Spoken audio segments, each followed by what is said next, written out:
So hello everyone, welcome back to new video. तो दोस्तों, आज का जो हमारा टॉपिक रहने वाला है तो उत्तराखंड के पर्यावरण प्रेमी के बारे में आज हम यहाँ पर इस टॉपिक को कवर करने वाले हैं, जो आपके एग्ज़ाम के पॉइंट ऑफ व्यू से काफ़ी ज़्यादा इंपॉर्टेंट रहने वाले हैं। तो यहाँ पर सुंदरलाल बहुगुणा जो कि एक पर्यावरणविद है, तो इनके बारे में हम जानेंगे। सुंदरलाल बहुगुणा कौन थे और उन्हें कौन कौन से पुरस्कार मिल चुके हैं। तो सुंदरलाल बहुगुणा उत्तराखंड के एक प्रसिद्ध पर्यावरणविद हैं और सामाजिक कार्यकर्ता ये रह चुके हैं। इनका जन्म होता है 9 जनवरी 1927 को। इनका जन्म होता है मरोड़ा गांव, जो कि टिहरी गढ़वाल में आता है। 9 जनवरी 1927 को मरोड़ा गांव टिहरी गढ़वाल में जन्म होता है और इनको वृक्ष मित्र के नाम से भी जाना जाता है। तो सुंदरलाल बहुगुणा को वृक्ष मित्र के नाम से जाना जाता है और इनका निधन जो होता है 21 मई 2021 को इनका निधन होता है सुंदरलाल बहुगुणा जी का। और इन्होंने 1948 में टिहरी में ठक्कर बाबा हॉस्टल की स्थापना की थी अपनी पत्नी विमला बहुगुणा के सहयोग से। और इन्होंने पर्वतीय नवजीवन मंडल की भी स्थापना की। इनको चिपको आंदोलन में उनकी महत्वपूर्ण भूमिका के लिए भी जाना जाता है। तो सुंदरलाल बहुगुणा जी से जो प्रश्न आपके लिए बन सकते हैं, इनके जन्म के बारे में पूछा जा सकता है, इनके निधन के बारे में पूछा जा सकता है, और इनको किस नाम से जाना जाता है वो पूछा जा सकता है, और इन्होंने 1948 में किसकी स्थापना की वो पूछा जा सकता है, और चिपको आंदोलन में इनकी भूमिका के बारे में पूछा जा सकता है। इन्होंने जो यहाँ पर पुरस्कारों से जिन पुरस्कारों से इनको सम्मानित किया गया तो उनको एक बार विस्तार से देख लेते हैं। 1981 में इनको पद्मश्री मिलता है, लेकिन ये अस्वीकार कर देते हैं। 1981 में इनको राइट लाइवलीहुड अवार्ड मिलता है चिपको आंदोलन के लिए। 1981 में सुंदरलाल बहुगुणा जी को राइट लाइवलीहुड अवार्ड मिलता है। 1984 में इनको राष्ट्रीय एकता पुरस्कार मिलता है। 1985 में इनको वृक्ष मानवाधिकार पुरस्कार मिलता है। 1987 में सरस्वती सम्मान इनको मिलता है। 1989 में इनको रुड़की विश्वविद्यालय के द्वारा सामाजिक विज्ञान में मानद डॉक्टरेट मिलती है ये उपाधि। 1999 में इनको गांधी सेवा सम्मान मिलता है। 2009 में इनको पद्म विभूषण मिलता है और 2020 में इनको विश्व गौरव सम्मान मिलता है सुंदरलाल बहुगुणा जी को। अगले जो पर्यावरणविद है वो है चंडी प्रसाद भट्ट। तो पर्यावरण संरक्षण में इनका क्या योगदान था और उन्हें कौन कौन से पुरस्कार मिले उसके बारे में जान लेते हैं। चंडी प्रसाद भट्ट भी एक यहाँ पर उत्तराखंड के पर्यावरणविद हैं। इनके जन्म के बारे में आपको बताऊँ तो जन्म होता है 1934 में गोपेश्वर में, जो कि चमोली ज़िले में आता है, वहाँ पर इनका जन्म होता है। और ये काफ़ी ज़्यादा प्रभावित थे जयप्रकाश नारायण से। 1964 में इन्होंने गोपेश्वर में दसोली ग्राम स्वराज संघ की स्थापना की थी। तो 1964 में इन्होंने गोपेश्वर में ही दसोली ग्राम स्वराज संघ की स्थापना की। और डाली का दगड़िया, यहाँ पे डाली का दगड़िया कर देना, उस संगठन की भी स्थापना किसने की तो डाली का दगड़िया, तो इस वाले संगठन की स्थापना भी चंडी प्रसाद भट्ट ने करी थी। दसोली ग्राम स्वराज संघ की स्थापना भी 1964 में चंडी प्रसाद भट्ट ने करी थी। और उनका जो संगठन था चिपको आंदोलन की नींव साबित होता है, जिससे उन्होंने महत्वपूर्ण योगदान दिया। तो जो पुरस्कार इनको मिले हैं 1982 में रेमन मैग्सेसे पुरस्कार इनको मिला चंडी प्रसाद भट्ट को। चिपको आंदोलन के लिए इनको रेमन मैग्सेसे पुरस्कार मिला 1982 में। 1986 में इनको पद्मश्री मिलता है। 1987 में ग्लोबल 500 पुरस्कार मिलता है संयुक्त राष्ट्र पर्यावरण कार्यक्रम के द्वारा। 1991 में इंदिरा गांधी पर्यावरण पुरस्कार मिलता है। 2005 में पद्म भूषण मिलता है। 2008 में गढ़वाल विश्वविद्यालय के द्वारा विज्ञान में मानद डॉक्टरेट की उपाधि मिलती है। 2010 में real life time achievement award मिलता है। 2019 में 31वां इंदिरा गांधी राष्ट्रीय एकता पुरस्कार इनको मिलता है 2019 में। आगे बढ़ने से पहले आपको बताना चाहता हूँ, अगर आप लोग हमें फाइनेंशियली सपोर्ट करना चाहते हो तो आप लोग इस QR कोड को स्कैन करके हमें फाइनेंशियली सपोर्ट दे सकते हो। अब बात करेंगे विश्वेश्वर दत्त सकलानी जी के बारे में, जिनको वृक्ष मानव भी कहा जाता है। और क्यों कहा जाता है ये सब जानते हैं। तो विश्वेश्वर दत्त सकलानी जी को वृक्ष मानव के नाम से जाना जाता है क्योंकि इन्होंने अकेले दम पर 50 लाख से भी अधिक पेड़ लगाए थे। इनके जन्म के बारे में आपको बताऊं तो 2 अप्रैल 1922 को इनका जन्म होता है और इनका जो निधन होता है 18 जनवरी 2019 को 98 वर्ष की उम्र में होता है। वृक्षों के प्रति उनके अगाध प्रेम और लगातार वृक्षारोपण के कारण उन्हें यह उपाधि दी गई थी। और 1986 में उन्हें तत्कालीन प्रधानमंत्री राजीव गांधी के द्वारा इंदिरा प्रियदर्शनी अवार्ड से भी सम्मानित किया गया था। अब बात करेंगे कल्याण सिंह रावत जी के बारे में। मैती आंदोलन आप लोगों ने सुना होगा, तो इसकी शुरुआत उन्होंने कैसे और क्यों की उसके बारे में जानते हैं। कल्याण सिंह रावत, जिन्हें मैती उपनाम से भी जाना जाता है, एक पर्यावरण कार्यकर्ता है और इनका जन्म जो होता है 19 अक्टूबर 1953 को होता है। चमोली के बरौली गांव में इनका जन्म होता है कल्याण सिंह रावत जी का। और इन्होंने 1974 में हिमालयन वित्तीय संस्थान की स्थापना की। तो हिमालयन वित्तीय संस्थान की स्थापना कौन करता है? कल्याण सिंह रावत जी करते हैं। 1995 में इनको ग्वालदम चमोली से मैती आंदोलन की शुरुआत इन्होंने की है। 1995 में ग्वालदम चमोली से मैती आंदोलन की शुरुआत की। और इस आंदोलन में शादी के दौरान दूल्हा और दुल्हन मिलकर एक पौधा लगाते हैं और दुल्हन के मायके वाले उस पौधे की सुरक्षा और देखभाल की जिम्मेदारी लेते हैं। इसका उद्देश्य था वृक्षारोपण को बढ़ावा देना और पर्यावरण संरक्षण में सामूहिक भागीदारी सुनिश्चित करना। उन्होंने पर्यावरण संरक्षण हेतु त्रिमूर्ति पदयात्रा, जन जागृति यात्रा, टिहरी में लोकनाट्य वृक्ष 2000 और गांव की ओर श्लोक पदयात्रा जैसी प्रमुख यात्राएं भी निकाली हैं। अब बात करते हैं गौरा देवी, जो कि चिपको आंदोलन से यहाँ पर संबंध रखती हैं। तो इनकी भूमिका किस प्रकार है, तो उसके बारे में जानते हैं।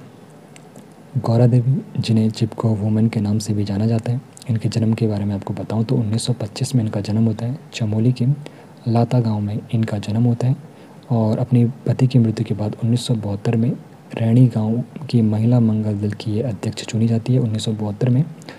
और जो चिपको आंदोलन था 1973 से शुरू हो जाता है, लेकिन 26 मार्च 1974 को जब सरकारी ठेकेदार पेड़ काटने के लिए रैणी गांव में आए थे, तो गौरा देवी के नेतृत्व में गांव की महिलाएं पेड़ों से लिपट गई थी और उन्हें काटने से रोका था। तो ये था 26 मार्च 1974 का दिन। उन्होंने पेड़ों को अपना मायका मानते हुए उन्हें बचाने का दृढ़ संकल्प दिखाया था।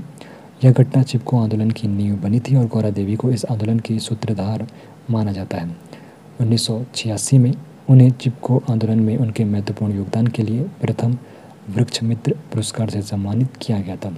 इनके निधन के बारे में आपको बताऊं तो 14 जुलाई 1991 को इनका निधन हो गया। अब बात करते हैं डॉक्टर पीताम्बर अवस्थी जी के बारे में। तो नशामुक्ति अवस्थी के नाम से इनको क्यों जाना जाता है उसके बारे में भी जानेंगे। तो डॉक्टर पीताम्बर अवस्थी उत्तराखंड के एक पर्यावरणविद हैं। इनका जन्म 1 मार्च 1968 को हुआ था। पिथौरागढ़ के सपोड़ में इनका जन्म हुआ था डॉक्टर पीताम्बर अवस्थी जी का। उन्हें नशामुक्ति अवस्थी के नाम से भी जाना जाता है क्योंकि उन्होंने नशामुक्ति, बेटी बचाओ बेटी पढ़ाओ, पर्यावरण संरक्षण और संस्कृति संरक्षण की दिशा में कई अभियान चलाए थे और उनका संचालन भी इन्होंने किया था। उनकी कुछ प्रमुख रचनाएं थी जिनमें है जिंदगी जरूरी है। तो ये पीताम्बर अवस्थी जी की रचनाएं हैं। जिंदगी जरूरी है, पंचपर्याग इनका जो काव्य है, और परछाई कुमाऊनी रचना इनकी शामिल है। तो ये आपको पता होना चाहिए। ये कुछ इनकी जो रचनाएं, जिंदगी जरूरी है पीताम्बर अवस्थी जी की है, पंचपर्याग जो काव्य है ये भी उनकी है, और परछाई जो कि कुमाऊनी रचना है ये भी उन्हीं की है।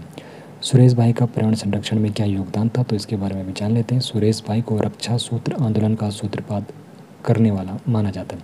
तो सुरेश भाई को रक्षा सूत्र आंदोलन का सूत्रपात करने वाला माना जाता है। उन्होंने पर्यावरण संरक्षण के लिए रक्षा सूत्र आंदोलन की शुरुआत की थी, जिसमें इन्होंने पेड़ों को राखी बांधकर उन्हें बचाने का संकल्प लिया था। और देखो, जैसे एक बहन अपने भाई को राखी बांधकर उसकी लंबी उम्र की कामना करती है, ठीक इसी प्रकार इन्होंने पेड़ों को राखी बांधी थी ताकि उनकी उम्र लंबी हो सके और लोग उनको न काटें। स्वामी मनमथन और माधव आशीष का पर्यावरण के क्षेत्र में क्या योगदान है, तो वो भी जान लेते हैं। तो स्वामी मनमथन ने चंद्रवदनी मंदिर में पशुपति प्रथा को समाप्त करने में महत्वपूर्ण भूमिका निभाई थी। स्वामी मनमथन का आश्रम आप लोगों ने देखा होगा, अंजनी सैन में आता है, जो कि टिहरी गढ़वाल जिले के अंतर्गत आता है। तो वहाँ पर इनका एक आश्रम भी है और इन्होंने चंद्रवदनी मंदिर जो वहाँ पर चंद्रकोट पर्वत पर है, वहाँ पर पहले पशु बलि प्रथा चलती थी, जिसका इन्होंने वहाँ पर समाप्त किया। और माधव आशीष के बारे में आपको बताऊँ तो इन्होंने अपना नाम मोराइस लॉफ्टन से बदलकर माधव आशीष किया था और अल्मोड़ा के जागेश्वर में स्थित मिथिला आश्रम के ये संस्थापक हैं।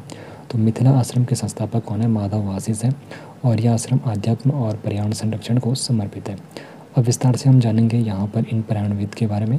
तो सुंदरलाल बहुगुणा, जिनको वृक्ष मित्र के नाम से भी जाना जाता है। जन्म और निधन के बारे में आपको बताऊँ तो 9 जनवरी 1927 को मरोड़ा गाँव टिहरी गढ़वाल में इनका जन्म होता है। 21 मई 2021 को इनका निधन हो जाता है।